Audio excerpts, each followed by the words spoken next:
돌봄 민영화 부추기는 지자체 이관 반대한다. 반대한다. 반대한다. 반대한다. 네.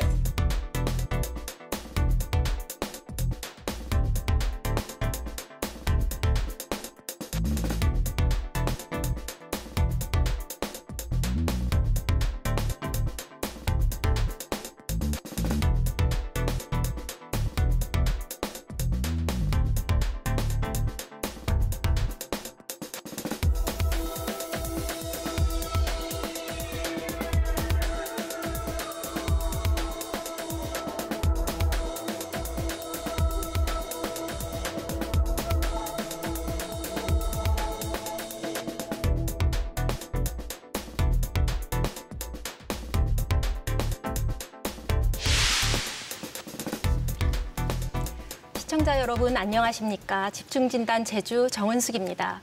코로나19로 인해 돌봄에 대한 사회적 관심이 어느 때보다 더 높아지고 있습니다. 특히 초등학년기 아동에 대한 공적 돌봄이 좀 더 체계적이어야 한다는 목소리가 높습니다. 왜 그런 것인지, 어떤 방향으로 가는 게 좋은 것인지 오늘 함께 말씀 나눠보도록 하겠습니다. 네, 이렇게 네 분 나와주셔서 감사드립니다. 반갑습니다. 감사합니다. 예, 저희 집중진단 제주 이 프로그램에서 여성분들로만 이렇게 패널이 꽉 채워진 것이 역사상 아마 처음 있는 일이지 않을까 싶습니다. 네. 이 돌봄이라는 것이 우리 사회에서, 특히 제주 사회에서 얼마나 여성들에게만 이렇게 맡겨져 있는가 하는 거를 보여주는 좀 현실인 것도 같아서요. 네. 조금 안타까운 마음도 듭니다. 하지만 이제 더 좋아질 것을 저희가 상상을 하고 기대를 하면서 오늘 토론을 좀 해보도록 하겠습니다. 코로나19 사태로 인해서요, 학교가 이제 비대면으로 온라인 개학을 하게 되면서 아동 돌봄 문제가 어느 때보다도 중요한 시기인 것 같습니다. 특히 제주도는 맞벌이 가구 비율이 전국에서 가장 높은 수준으로 지금 되고 있는 상황이어서요. 이런 상황에서 아동 돌봄이라던가 방과 후 돌봄 어떻게 부르던지 간에 이거에 대한 관심이 높을 수밖에 없는 것이 우리의 현실인 것 같습니다. 제주에서 아동 돌봄, 초등 돌봄 이게 어느 정도 중요한 상황인지 제가 먼저 말씀해 주시죠. 현장에서 일하고 있는 돌봄 전담사 진솔합니다. 지금 초등 돌봄 교실이 처음 생기게 된 취지가 맞벌이 저소득 가정의 아동이 돌봄 사각지대에 노출되지 않도록 하기 위해서 2004년도에 도입되어 현재 17년째 운영이 되고 있습니다. 한부모 가정, 조선 가정이라고 할머니, 할아버지들이 키우는 아이들이 있습니다. 그 아이들과 다문화 가정의 아이들이 많습니다. 특히 농어촌으로 갈수록 그 비율이 굉장히 높아요. 그러다 보니까 아이들이 가정에서 다양한 체험을 할 수도 없고 다문화 가정의 아이들은 언어적 발달이 늦어서 이 언어적 발달이 늦다 보니까 모든 활동에서 발달이 좀 더디고 있습니다. 네. 그리고 초등돌봄교실에서 이런 여러 프로그램을 통해서 아이들의 발달에 도움을 줄 수 있도록 관심을 주시고 체계적으로 만들어야 된다고 생각합니다. 네. 저 같은 경우에는 이제 제가 지금 중등 자녀 2명이 있고 지금 6살 유아 그래서 셋 키우고 있는데요. 네. 제가 셋째를 굉장히 늦게 가졌어요. 45세 가져서 네. 이제 그 아이를 이렇게 낳을 때 제가 한창 뒤늦게 어떤 공부를 하고 있었거든요. 근데 낳고 4개월째 교육장에서 유아차를 끌고 그 교육을 들어야 되는 그런 상황이 되는 거죠. 저만의 경험이 아니라 대부분 엄마들이 뭔가 이렇게 일이 단절되지 않고 배움이 단절되지 않기 위해서는 정말 이 돌봄, 육아 이런 거에 대해서 전적으로 엄마들의 어떤 몫이 돼버리는데요. 그러니까 이 돌봄이 어떤 개인의 어떤 한 가정의 몫이 아니라 사회적인 책임이다. 그렇기 때문에 당연히 이런 돌봄이 좀 체계적인 노력이 절실히 요구되어지는 것 같습니다. 네, 알겠습니다. 한영진 의원님 어떻게 생각하시는지요? 흔히들 그런 말 합니다. 돌봄 공백은 결국 워킹맘들의 무덤이다. 이런 이야기를 할 정도로 사실 워킹맘들이 일하기에는 상당히 어려운 환경인 거죠. 결국 이런 부분들은 공적인 돌봄 체계를 완벽하게 구축해 나감으로써 이제 그런 것들이 이제 좀 더 해소가 될 수 있는데 이런 것을 하기에는 공적 돌봄에 대한 연구나 노력들이 이제 우리 사회 전반에서 모두 함께 이제 같이 만들어 나가야 되는 그런 아주 중점적인 일인 것 같습니다. 그러면 이제 그 현재 제주도에서 초등돌봄이 어떻게 이루어지고 있는지 조금 더 구체적으로 한번 짚어봐야 될 것 같습니다. 손태주 박사님 최근에 제주 여성가족연구원에서 조사 연구를 하신 게 있더라고요. 네네네. 제주도 초등돌봄이 어떻게 운영되는지 그리고 실제 참여율이라던가 이런 부분들이 또 전국 수준하고는 어떤지 좀 말씀을 해주시죠. 우선은 제주가 전국 수준하고 비교해 보면 조금 높은 편입니다. 제가 계산을 해보니까 한 2.7%포인트 정도 높게 나타났는데요. 보통 지금 초등돌봄 같은 경우는 교육부의 초등돌봄 교실과 그리고 보건복지부의 지역아동센터와 그리고 2017년부터 지금 현 정부에서 추진하고 있는 다함께 돌봄센터, 이것은 복지부 산하에 있습니다. 그리고 여성가족부의 청소년 방과 후 아카데미가 대표적인 이렇게 돌봄이고요. 초등돌봄 같은 경우는 학교 안에 돌봄으로 이루어지고 있는 것이고요. 그리고 지역아동센터나 다함께 돌봄센터나 청소년 방과 후 아카데미는 지역 안에, 그러니까 마을 안에 있기 때문에 마을 돌봄이라고 해서 현 정부에서 학교 안 돌봄과 학교 밖 돌봄으로 해서 온종일 돌봄이라고 하는 어떤 그 국정과제로 추진하고 있는데요.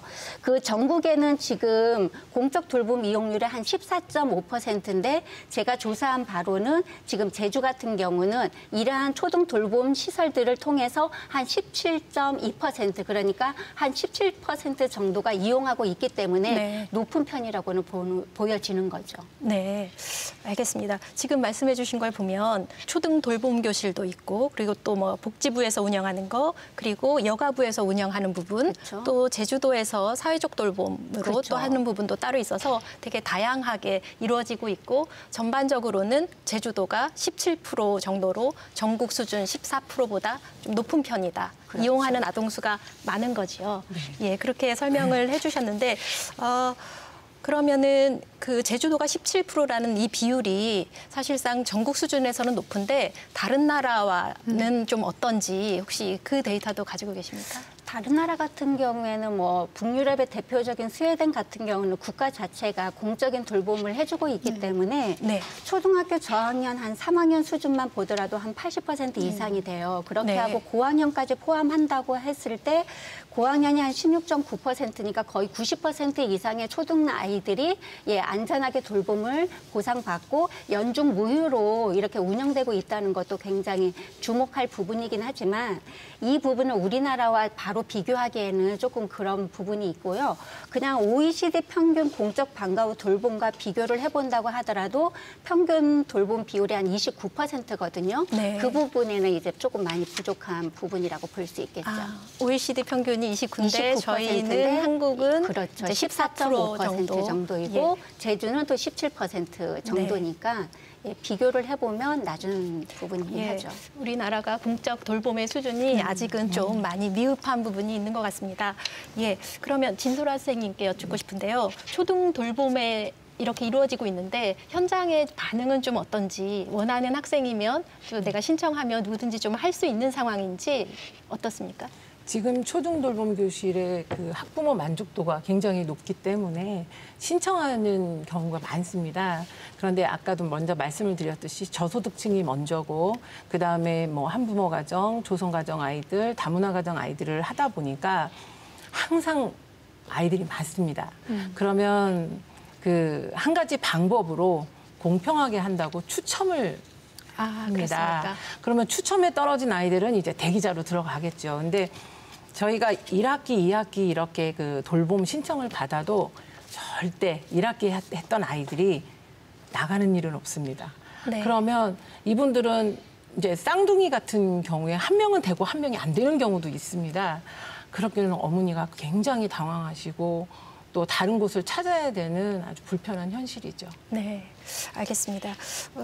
이렇게 지금 수요 대비 많이 모자라는 상황이라고 설명해 주셨는데 박사님, 그 수요 조사가 혹시 된 게 있습니까? 어느 정도 학생들이 이 돌봄 교실을 원하는지요? 제주도 전체로 수요 조사를 한 거는 제가 이번 연구를 할 때도 그 찾기가 조금 어려워서 그냥 일반적으로 그 주민등록 통계를 통해 가지고 아동 인구 현황으로 그 학교의 그 변화상을 조금 봤거든요. 그리고 교육 통계가 있습니다. 그래서 그거를 5년 단위로 해서 2015년부터 2019년도까지의 아동수를 비율을 이렇게 비교를 해보았는데 그냥 대표적으로 신도시가 개발하다 보면 아동수가 늘 수밖에 없잖아요. 그래서 가깝게 저희 사마지구만 보더라도 도련초 같은 경우는 2015년에 197명이었던 학생 수가 2019년에 985명이에요. 네. 그러면 기존의 학교는 그대로 있는 상황에서 그 공간에서 초등 돌봄이 이루어지고 있고 이렇게 대기를 해소하지 못하면 어딘가에는 돌봄을 할 수 있는 또 시설이 필요한데 그런 여건이 공간을 마련하는 것도 어렵고 여러 가지 이제 현재적인 상황에 있어서 어려움이 있는 거죠. 그렇다 그러면 단위 학교별로 마을과의 연계 협력을 통해서 아동을 위한 어떤 촘촘한 돌봄은 반드시 필요한 것들이 현재 상황인 것 같습니다. 네, 알겠습니다. 많이 부족하다는 말씀을 계속 저희가 하게 되는 상황인 것 부족한 같고요. 부분만 얘기하게 되는 거예요. 그런 것 같습니다. 그런데 특히 또 올해는 코로나19 때문에요. 긴급 돌봄 상황도 있었지 않습니까? 그래서 긴급 돌봄이 이제 이루어졌는데 그 상황은 어땠는지 또 저희 선생님께 여쭤볼 수밖에 없는데 수고를 굉장히 많이 해주셨을 것 같습니다. 물론 그 학교의 교사분들 그리고 그 돌봄 전담사분들 다 고생해 주셨는데 어땠습니까, 운영이? 저는 그 긴급 돌봄을 하면서 우리 돌봄 전담사 선생님들과 또 일선에 계신 교사분들께 정말 감사드린다고 말씀드리고 싶습니다. 지금 긴급 돌봄은 원래 그 초등 돌봄 교실은 1학년, 2학년 학생을 대상으로 하는데 긴급 돌봄은 3학년까지 대상으로 하고 있었어요. 그래서 오전에는 그 돌봄 선생님들은 오후 출근이기 때문에 오전에 교사분들이 하시고 그 돌봄 전담사 선생님들이 한 학교에 한 3분 정도, 5분 정도 되는 학교에서는 그분들이 오전, 오후를 나눠서 아이들을 돌보셨어요. 그런데 이제 돌봄 전담사가 1명인 학교, 특히 외곽 지역은 한 학교에 1분 정도밖에 안 계시는데 그분들이 8시간 근무를 처음에는 사실 좀 강요를 받았습니다. 이제 초과 근무를 돌봄 전담사는 쓸 수가 없어요. 그냥 5시간. 그 외에 일이 있으면 그냥 개인이 해야 되는 건데 그 초과 근무를 줄 테니까 8시간 근무를 해줄 수 있느냐라는 타진이 여러 학교에서 들어왔습니다. 근데 그렇게 하기에는 돌봄 전담사 선생님들도 아이들이 있기 때문에 조금 어려움이 있어서 오전에는 교사들이 보셨거든요. 그러면서 이 긴급 돌봄을 하면서 교사분들의 어려움이 실상 나타나게 되었죠. 그래서 저희 같은 경우는 그 돌봄을 하면서 아이들이 처음에는 한두 명 신청을 하다가 점점 더 많이 신청을 해서 뭐 1학년 중에 뭐 10몇 명 이렇게 해서 반을 3반으로 분할을 시켰고요. 그 아이들을 돌본 거는 오전에는 교사분들이 돌보시고 오후는 또 이제 학원으로 가는 아이들이 있을 경우에서 조금 추려서 제가 아이들을 봤습니다. 그리고 긴급 돌봄하면서 안전 업무 너무 많이 늘어났잖아요. 학생들에게 손 소독제 해라, 안전교육 시켜야 되고 마스크 사용 계속해야 하고 그다음에 아이들 특성상 어떻습니까? 계속 붙어서 놀면서 사회성을 키우는 게 아이들이에요. 계속 붙으려고 하는 아이들을 한 명씩 떨어뜨려서 책상에 앉혀놓고 책상에서만 뭔가를 하라고 4시간씩 그렇게 하다 보니까 아이들의 불만도 많고 교사들은 아이들이 1시부터 이렇게 5시까지 계속 있다 보니까 프로그램을 찾을 수 있는, 짤 수 있는 시간이 턱없이 부족했습니다. 정말 고생 많으셨을 것 같습니다. 그 한영진 의원님 지금 이렇게 들으시면서 지금 현재 교육위원회에 계시기도 하시고 그리고 포스트 코로나 대응 특별위원회 또 함께하고 계셔가지고 초등 돌봄 상황에 대해서 공유하고 있는 것도 좀 많을 것 같습니다. 혹시 이런 상황들에 대해서 좀 우려되는 분은 없는지 좀 말씀을 해주시죠.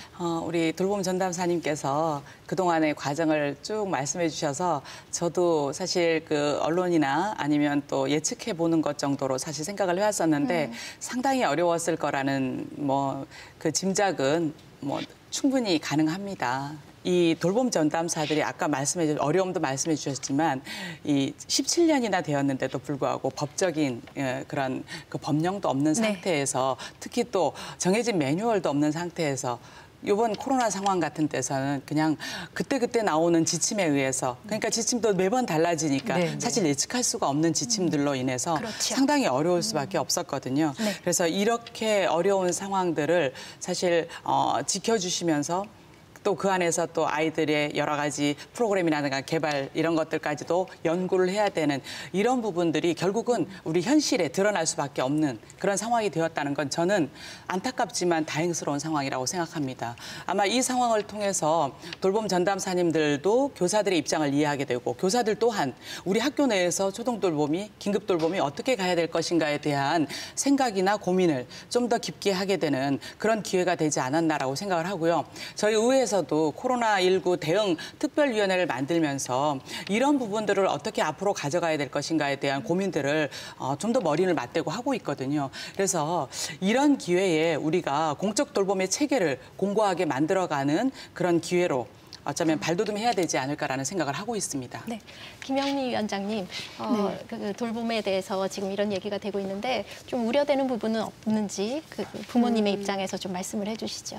그러니까 저를 비롯해서 저희 주변에 엄마들의 얘기를 들어보면 이 돌봄 교실의 현장을 그냥 아이들을 대충 시간 때우는 그런 공간으로 절대로 생각하지 않거든요. 네. 그러니까 돌봄이라는 이 현장에서도 분명히 교육이란 게 이루어지고 있는 거잖아요. 네, 네, 그렇습니다. 그러니까 거기서 뭐 아이들의 어떤 관계도 형성되고 거기서 아이들의 어떤 생활, 태도, 모습이 보여지는 거고 또 뭐 선생님이 준비하신 그리고 그 뭐 아이들 어떤 요구에 맞는 어떤 프로그램들이 이렇게 운영이 되고 네, 있는 건데 분명히 그 학교 내에서 이루어지는 이 돌봄은 이렇게 교육의 과정으로 본다면 저는 당연히 그 아이를 위한 돌봄이라면 학교 초등교사 분들하고 지금 돌봄 전담사 선생님하고의 어떤 원활한 협력 체계가 있어야 된다고 생각을 하거든요. 네, 근데 그렇습니다.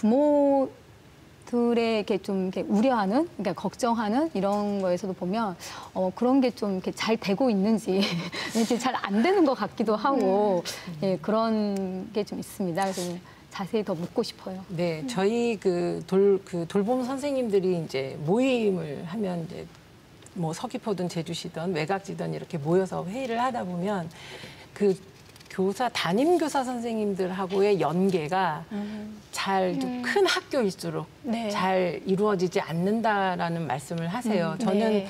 그 돌봄 전담사를 7년을 하면서 지금 한 학교에만 7년을 있었어요. 거기는 학년에 한 학급 정도였는데 그러다 보니까 선생님들하고 연계가 굉장히 잘 되고 있어요. 네. 그리고 이 선생님들이 왜 새로 발령이 돼서 1학년, 2학년이 될 경우에 2학년 학생에 대해서 좀 의문점이 있거나 이러면 선생님들도 저희 돌봄 전담사 분들에게 와서 이 아이는 어떻게 좀 생활을 좀 고칠까요? 어떻게 하면 네. 우리가 이 아이를 발달시킬 수 있을까요? 이런 얘기를 종종 하게 되는데 큰 학교일수록 그게 굉장히 좀 적고 지금 특히 저희 같은 경우는 전용 교실이 있어서 언제든 담임 교사분이 점심시간을 이용해서 와서 좀 대화가 되는데 겸용 교실을 쓰는 선생님들은 시간에 맞춰 딱 오시고 그다음에 어디 강사실이나 이런 데에서 여러분이 몰려 있기 때문에 이 교사분들하고의 이 커뮤니케이션이 조금 부족한 부분이 어느 정도 있고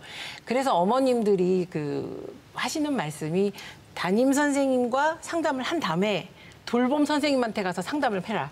네. 그런 이야기를 합니다. 저희는 아이들에게 생활이라든가 교우 관계라든가 이런 게 1, 2학년이 같이 있다 보니까 눈에 보여요. 네. 이제 또래 집단과 1, 2학년이 같이 있을 때는 이 아이들의 성격이 바로 드러납니다. 그런 아이들을 어머님과 같이 소통하면서 하기 때문에 어머님들도 그런 부분에서 돌봄 전담사에게 이제 좀 상담을 믿음을 많이 하는 경우가 많습니다.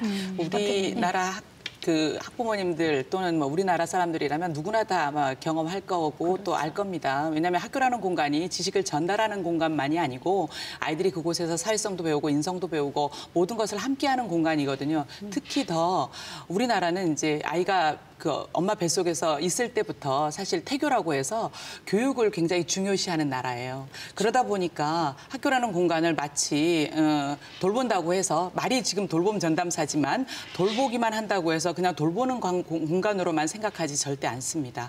반드시 그 안에서 일어나는 여러 가지 교육적 활동에 대한 부분들을 우리 어머님들께서 너무나 잘 알고 그렇기 때문에 어쩌면 학교가 이렇게 돌봄 공간을 마련하고 돌봄 전담사들을 통해서 돌봄의 여러 가지 환경을 만든 거에 대해서 정말 감사하고 그리고 또 만족도가 높은 그런 이유일 것입니다. 그리고 제주 지역 그 특징이 마을 단위 안에 보면 거의 가운데에 학교가 중심이 되고 그쵸. 학교에서 네. 운동회를 한다 그렇죠. 그러면 마을의 축제가 되잖아요. 맞아요. 네, 맞습니다. 거기에는 굉장히 큰 의미가 있다고 네. 보여지거든요. 이거를 간과해서는 안 된다고 봐요. 아, 네. 지금 손대준 박사님 말씀해 주셨는데 네. 그 부분을 조금 더 이제 그 지역과의 연계 이 부분이 마을 안에 있기 때문에 연계가 좀 돼야 되는데 그 부분은 좀 어떤지도 좀 말씀해 주시고 그리고 이 부처 간에 지금 현재로는 좀 네네. 많이 나뉘어 있어서 그 부분에 좀 우려되는 부분은 없는지도 말씀을 좀 해주시면 좋겠는데요. 그 부분은 지금 운영 주체와 관련돼 가지고 이렇게 좀 봐야 될 것 같아요. 그러니까 교육부 같은 경우는 지금 한국교육개발원에서 지원을 해주고 있거든요. 그리고 그나마 지금 복지부 같은 경우에 지역아동센터와 다함께 돌봄센터를 올해 1월 1일부터 아동권리보장원에서 이렇게 관리를 하고 있습니다. 그리고 청소년 방과후 아카데미 같은 경우는 한국청소년활동진흥원에서 지원하고 있기 때문에 초등학교의 초등방과후 돌봄을 제외하고 나면은 마을 안의 돌봄이 주요하게 세 개가 이렇게 움직인다고는 하지만 그것들을 연계해서 협력할 수 있는 부분들은 추진 체계이거든요. 그러니까 추진 체계가 다르다 보니까 각각의 지침에 따라서 운영할 수밖에 없는 것이고 그 운영에 따라서 이렇게 해당하는 대상과 그리고 해당하는 공간과 그런 거에 따라 가지고 그 해당하는 선생님이 돌봄 인력이 운영하게 되는 것이거든요. 그래서 이러한 부분들을 연계 협력하려고 한다 그러면 중앙부처에서 나름대로의 지침은 있다고 하지만 이거를 지자체에서 업무를 한다거나 했을 때 교육청과 그리고 지자체가 함께 어떤 논의의 테이블에서 이런 부분들을 어떻게 더 촘촘하게 가야 되는지를 선택하는 거는 우리의 몫이라고 보여져요. 그래서 이런 코로나 사태 등을 통해 가지고 이번 기회에 이런 것들을 좀 논의해 볼 필요는 있지 않을까 싶습니다. 예, 잘 알겠습니다. 지금까지 좀 우려되는 부분들, 한계점이라고 할 수 있는 부분들을 좀 몇 가지를 짚어봤습니다. 그 부분을 잠시 정리를 좀 해보면 수요에 비해서 턱없이 부족하다, 공적 돌봄이 부족하다는 거, 그리고 부처 간의 연계성이 좀 부족해서 같이 협의할 수 있는 테이블이 마련돼 있지 않고 근거법도 또 없는 부분 짚어주셨고요. 또 마을이나 지역 안에 있음에도 불구하고 그 연계성도 좀 부족하지 않는가 이런 부분 그리고 이렇게 짚어주셨습니다. 그러면 이런 한계점을 가지고서 저희가 이것을 이제 어떻게 극복해서 새롭게 만들어 나가야 될지에 대한 그 방향성에 대해서 지금 이제 논의를 좀 해보도록 하겠습니다. 개선 방향, 바람직한 방향 이 부분에 대해서 논의를 해보겠는데요. 먼저 초등돌봄의 대상이 지금 현재는 1학년, 2학년, 긴급돌봄 때 3학년까지 이렇게 맡아주셨는데 어떻습니까? 이게 저희 사회적인 그 요구에 비해서 좀 낮은 걸로 생각되는데 어떻게 확대돼야 되는 건지 한번 의견을 좀.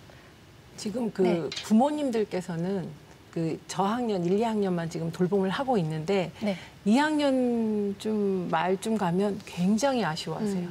3학년까지만은이라도 좀 해줬으면 하는 게 학부모님들의 바람인데 사실 교실의 부족도 굉장히 지금 겸용교실 때문에 문제가 좀 사실은 많이 되고 있습니다. 그래서 그런 부분도 있고 그러면 인원수가 적은 그 외곽 지역의 학교는 한 번은 1학년부터 6학년까지 다 받아본 적이 있는데 이건 진행이 도저히 될 수가 없습니다. 왜냐하면 1학년, 2학년 수준에 6학년을 맞출 수도 없고 3, 4학년에 1, 2학년을 맞출 수도 없는 프로그램이었어요. 네. 그리고 그러다 보니까 고학년이 저학년을 계속 도와줘야 되는 상황이 되니까 나중에 한두 달이 지나면 아이들도 제가 왜 도와줘야 되는지에 대한 불만이 상당히 큽니다. 네. 그래서 3학년 돌봄 같은 경우도 학부모님이 원한다면 연계형 돌봄이라고 해서 따로 도서관이나 이런 곳에서 아이들을 하는데 거기도 마찬가지로 프로그램이 없습니다. 네. 여기 3학년들은 간식도 없어요. 그러니까 한 달 정도 신청했다가 아이들이 안 합니다. 그러니까 그런 것 때문이라도 학부모님들의 바람은 3학년까지지만 지금 학교 실정상 그게 지금 되고 있지 않아서 그렇게 하고 지금 지자체 이관 이야기가 자꾸 나오고 있습니다. 네. 아까도 얘기했지만 지자체로 갈 경우에는 이 교육청과의 연계가 되지 않는 이원화 현상이 돼버려요. 지금 교육청에서 또 하고 있는데 계속 연계가 안 돼서 어렵고 힘들고 이런데 그걸 또 다시 나눠서 그런 실정으로 맞춘다면 더 연계가 어렵고 더 문제가 커지게 될 것 같습니다. 네. 학교 안에서의 돌봄에 대해서 저희가 지금 얘기를 많이 하고 있습니다. 왜냐하면은 그 돌봄, 공적 돌봄의 70% 이상을 차지하고 있기 때문에 그걸 중심으로 얘기를 하고 있는데요. 학교 안 돌봄에 대해서 이견도 사실은 지금 요즘에는 많은 것 같습니다. 초등교육에서 교육의 의미가 어떤 것인가, 이게 보육과 돌봄이라는 부분을 같이 포함하는 것인가 안 하는 것인가, 여기에 대한 논의도 일부에서는 또 있지 않습니까? 그 부분은 어떻게 생각하시는지 좀 말씀을 해주셨으면 좋겠는데, 김명미 위원장님. 저는 제가 아이 셋 키우는 엄마이자 우리 주변에게 세월호 이후에 정치적인 관심을 갖고 뭔가 사회 제도 개선을 위해서 이렇게 네. 정치 활동에 힘을 이렇게 모으고 있는 그런 이렇게 엄마들과 활동을 하고 있는데요. 저희는 절대로 돌봄을 아까도 얘기했다시피 돌봄이 어떤 보육 개념, 사실 보육도 원래는 좀 서비스라고 보는 게 저는 되게 좀 아닌 것 같거든요. 이렇게 어린이집에 이렇게 맡겨보고 이렇게 해보면 사실 이 보육이란 개념도 사실은 교육의 어떤 형태로 바라봐야 되는 거잖아요. 그래서 어린이집에 있는 현장 선생님들도 그런 목소리를 내고 있는데 어쨌든 그래서 돌봄이 저는 이제 당연히 그 교육의 연장선이라고 봤을 때 학교라는 공간은 뭐 기본적인 어떤 수업 그런 학습권을 보장하는 교육의 기능도 있지만 그렇게 어린 자녀를 믿고 맡길 수 있는 그 돌봄을 함께 수행할 수 있는 그런 사회적인 기능 또한 이 학교가 해야 되는 것 같다고 생각합니다. 그리고 그게 실제 사회적인 세계적인 추세 아닌가요? 그렇죠. 돌봄과 교육은 떼어낼 수가 없는 거죠. 그래서 교육하는 제가 과정에 돌봄이 알기로는 같이 들어가는 거죠. 네, 아까 스웨덴 얘기를 했었지만 스웨덴이 엄마들이 많이 부러워하는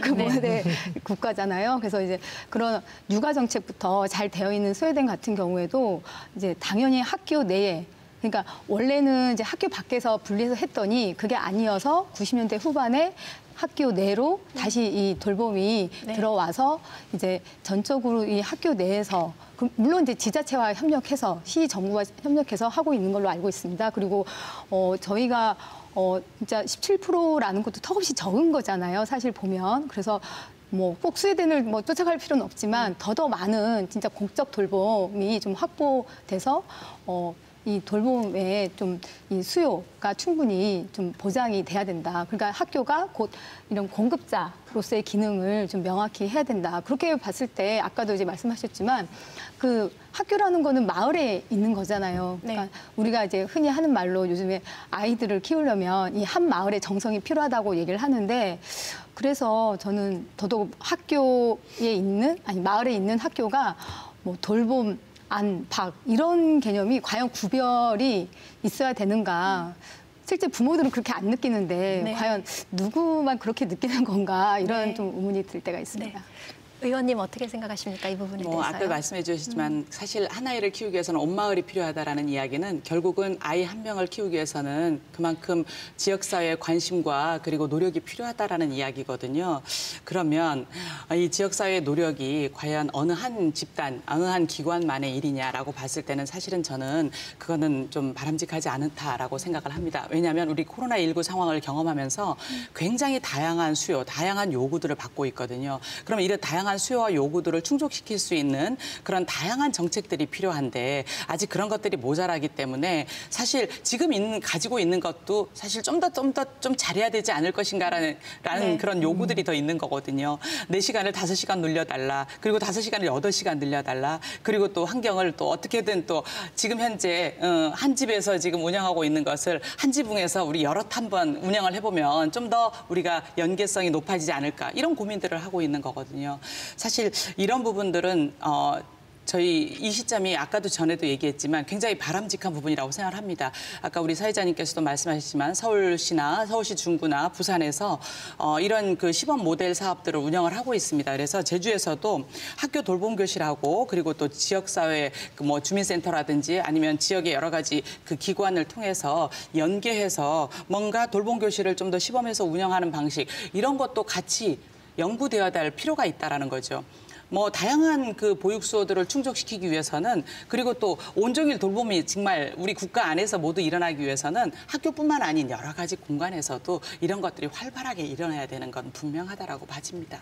네, 지금 말씀하신 이런 부분들 그리고 그 전에 근거법이 없었던 부분들에 대한 한계 때문에 지금 현재 특별법안이 발의가 돼 있는 상태이지요. 네네. 그 특별법안이 온종일 돌봄 체계 운영 지원에 관한 특별법안이라고 네. 해서 지난 8월에 발의가 돼 있는 상태에 있는데 의원님 말씀하신 김에 네. 취지와 이 법안의 취지와 내용에 대해서 좀 말씀을 해주시죠. 이 법안이요. 사실 11대 국회 1호 법안입니다.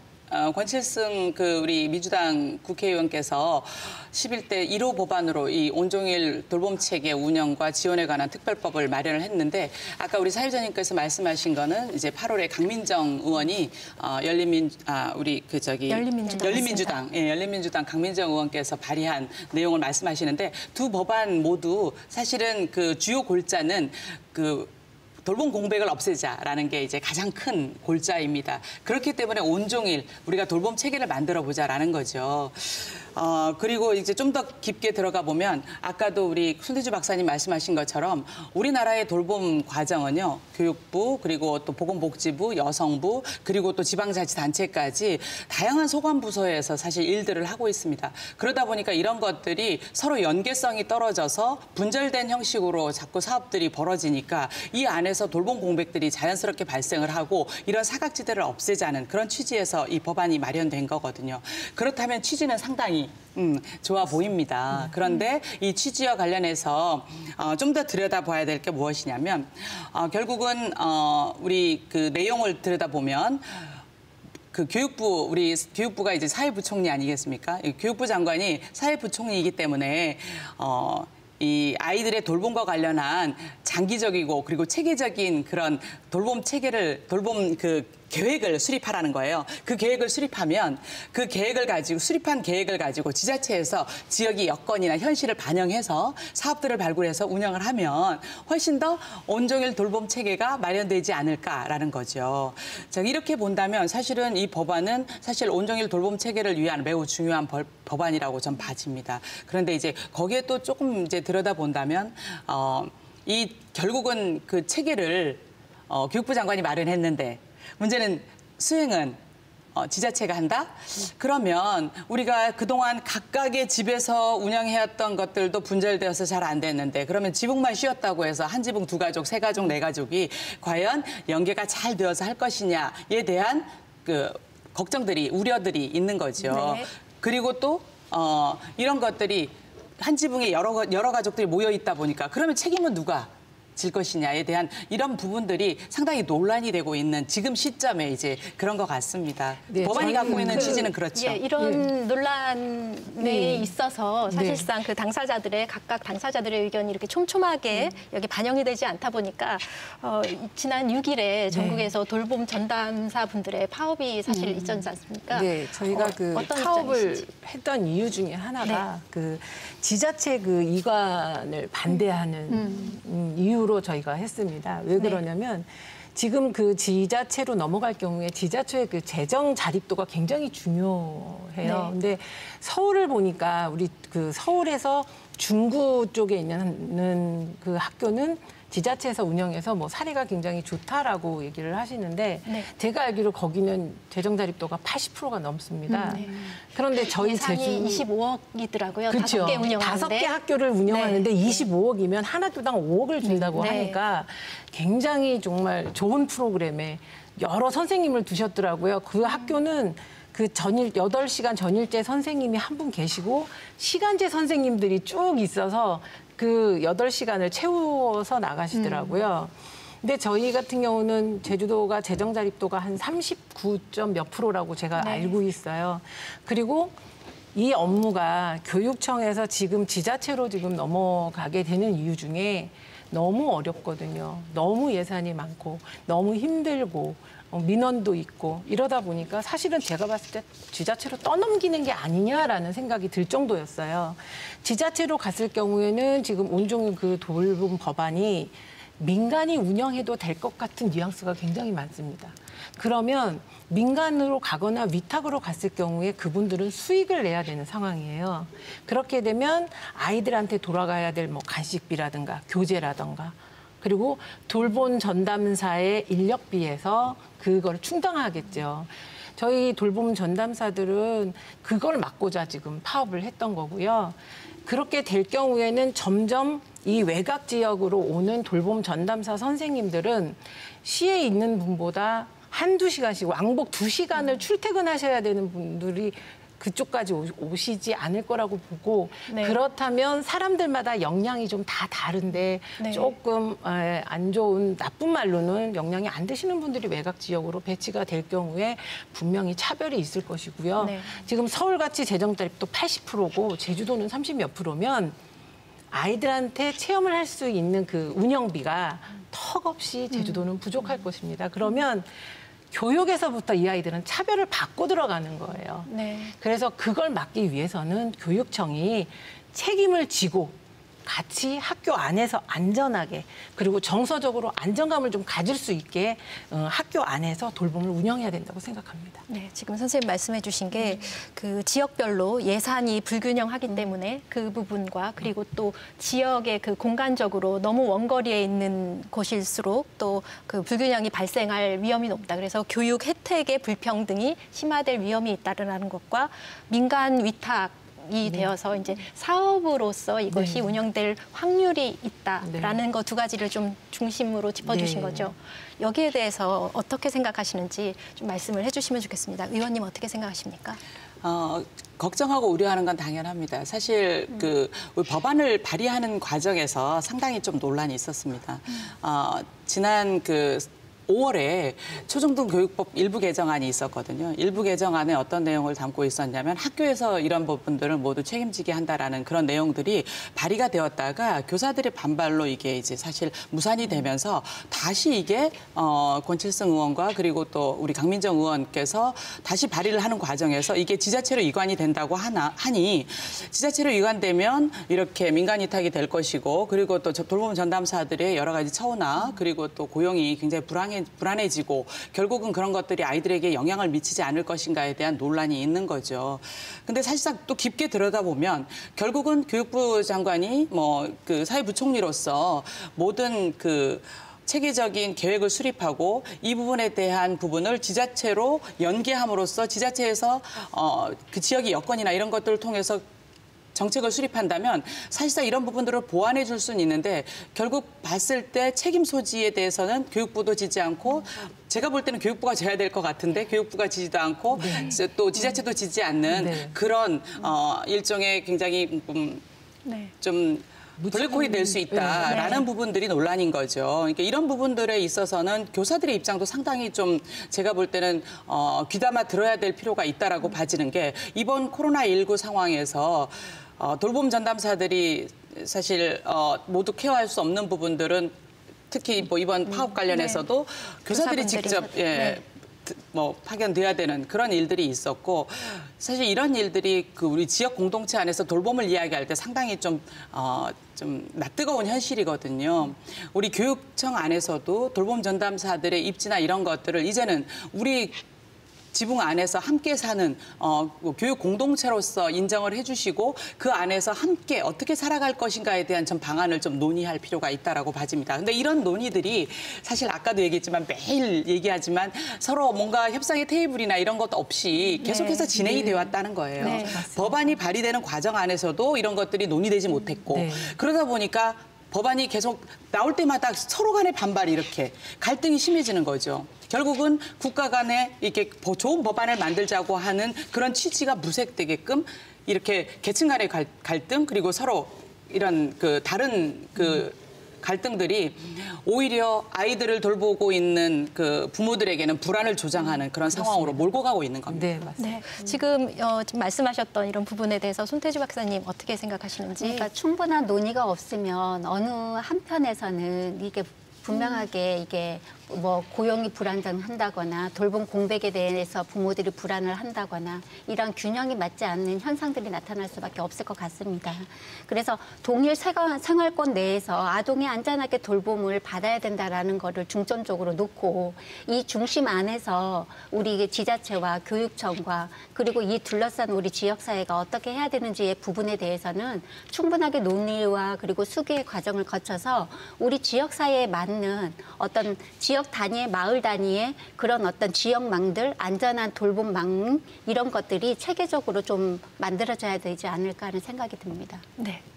위원장님은 어떻게 생각하십니까? 지금 이 법안을 둘러싼 여러 가지 이야기에 대해서요. 그러니까 저희들도 가장 우려하는 거는 지자체 이관이 됐을 때 과연 이게 지자체 이렇게 직영이 아니라 이제 민간 위탁이 될 거라는 그 우려가 제일 크거든요. 네. 이 자본주의 사회에서 이게 그 모든 공적 영역들은 다 이 자본의 논리로 결국엔 이윤을 남겨야 되는 거고 그러면은 그 만약에 질 좋은 어떤 돌봄을 운운하면서 결국에는 경제적인 부담은 다 이제 결국 부모가 지게 되는 그런 상황이 되지 않을까라는 생각이 들어요. 그렇습니다. 그리고 아까 말씀하신 대로 돌봄 전담사 선생님들의 어떤 노동 조건도 또 우려가 되고 사실 돌봄 선생님들이 편안해야 정말 일할 맛이 나야 우리 애들도 편안한 그런 에너지를 받는 건데 저는 진짜 지자체에 묻고 싶어요. 과연 지자체가 책임질 때 그 민간 위탁 안 할 건지. 근데 저는 민간 위탁이 될 거라고 거의 생각이 듭니다. 그게 가장 저희가 우려하는 그 부분이고요.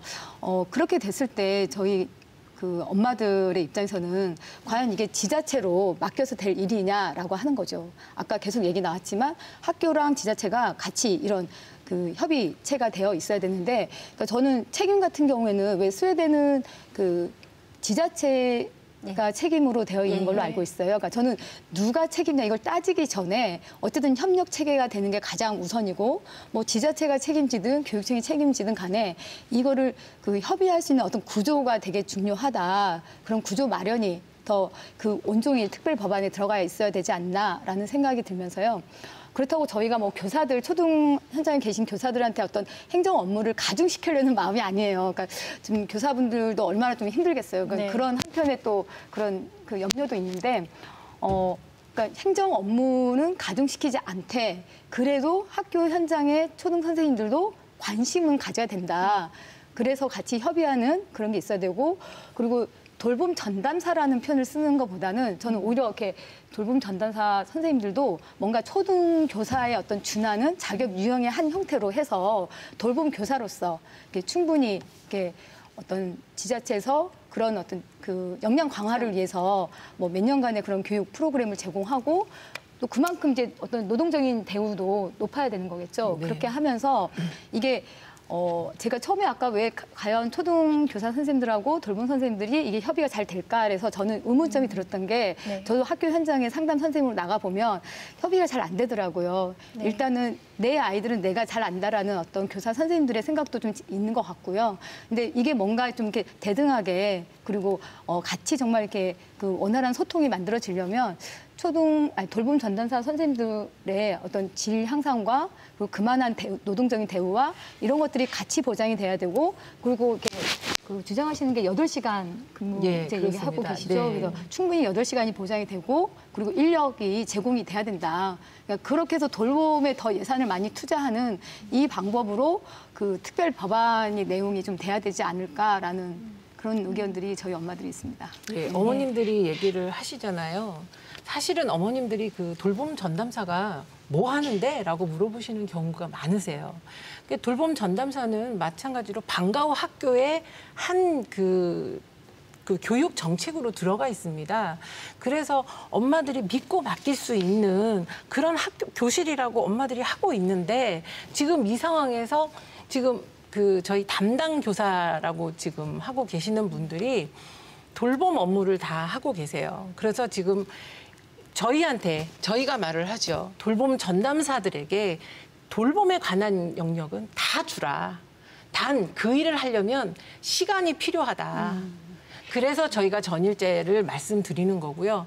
뭐 별로 하는 것도 없던데 라고 말씀하시는 분들이 있지만 가정통신문 만들어야 되죠. 자료 집계해야 되죠. 예, 예. 간식 짜야 되죠. 네. 프로그램 해야 되죠. 행정 업무도. 굉장히 행정 업무도 많습니다. 그런 업무를 하려면 아이들을 돌보면서는 사실 못해요. 예, 그러니까 지금 네. 선생님 말씀은 그 행정 업무도 있기 때문에 그것과 분리된 아이들과 함께하는 시간과 분리된 행정 그렇죠. 업무의 시간이 따로 필요하다는 그렇습니다. 말씀으로 제가 네. 정리를 좀 하겠습니다. 예, 저희가 계속해서 이렇게 그 돌봄, 공적 돌봄에 대해서 얘기를 하고 있는데.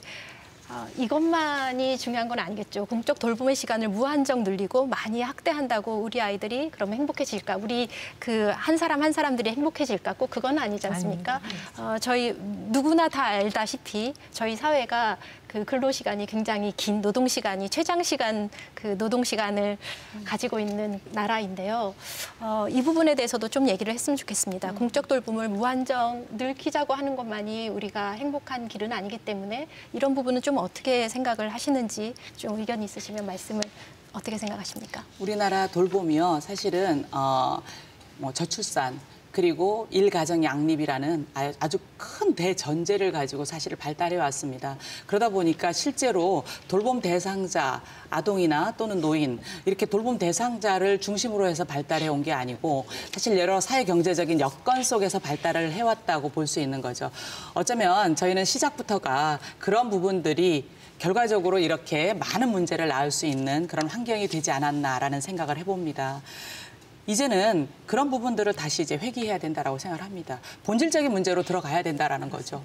정말 아이들을 학교나 아니면 지역사회 돌봄 기관 안에서 무한적으로 돌볼 수 있다고 해서 그 안에서 있는 것만이 아이들을 위한 바람직한 그런 교육 활동이 아니거든요. 그렇기 때문에 이제는 정말 뭐 아이를 돌보는 양육자들이 일찍 집에 들어갈 수 있는 그런 환경 만들어 주셔야 되고 결국 또 위급한 상황 그리고 또 뭐 긴급 상황 재난 시 이럴 때 아이를 돌보고 있는 사람에 한해서는 뭔가 특별한 혜택들이 주어져서 결국 아이 돌보기 좋은 세상, 아이를 맡기기 좋은 세상이 아니고 내 아이를 내가 돌보기 좋은 세상을 만들어가는 게 결국 좋은 정책의 방향이라고 저는 생각을 합니다.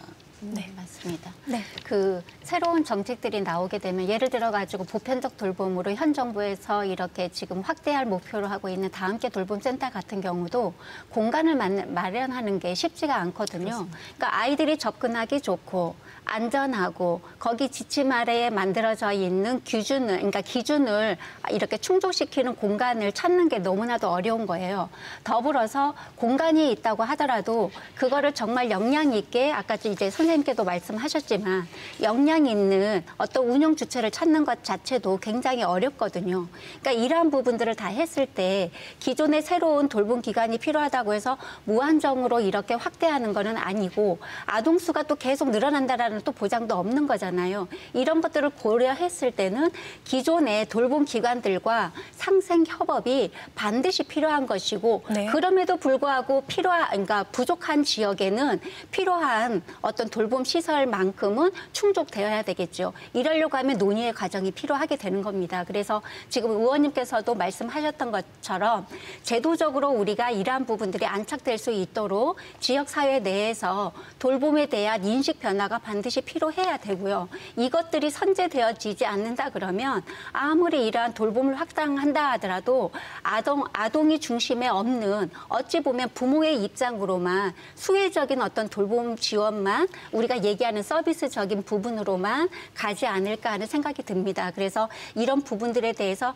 촘촘하게 우리가 정말 돌봄 체계를 만들 수 있는 논의의 장이 앞으로 만들어졌으면 좋겠어요. 네, 잘 알겠습니다.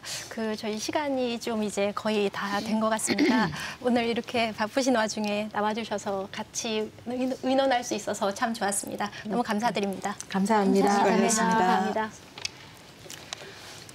미래의 모든 것인 우리 아이들을 돌보는 일. 초등 돌봄은 사회적인 합의보다는 급한 필요에 떠밀려서 오늘에 이른 것 같습니다. 아이들의 입장, 그리고 아이들을 돌보는 이들의 입장에서 충분히 사려 깊은 정책이 필요합니다. 많은 관심 가져주시기를 부탁드리겠습니다. 네, 오늘 시간 이것으로 마치겠습니다. 시청해주신 여러분 고맙습니다. 안녕히 계십시오.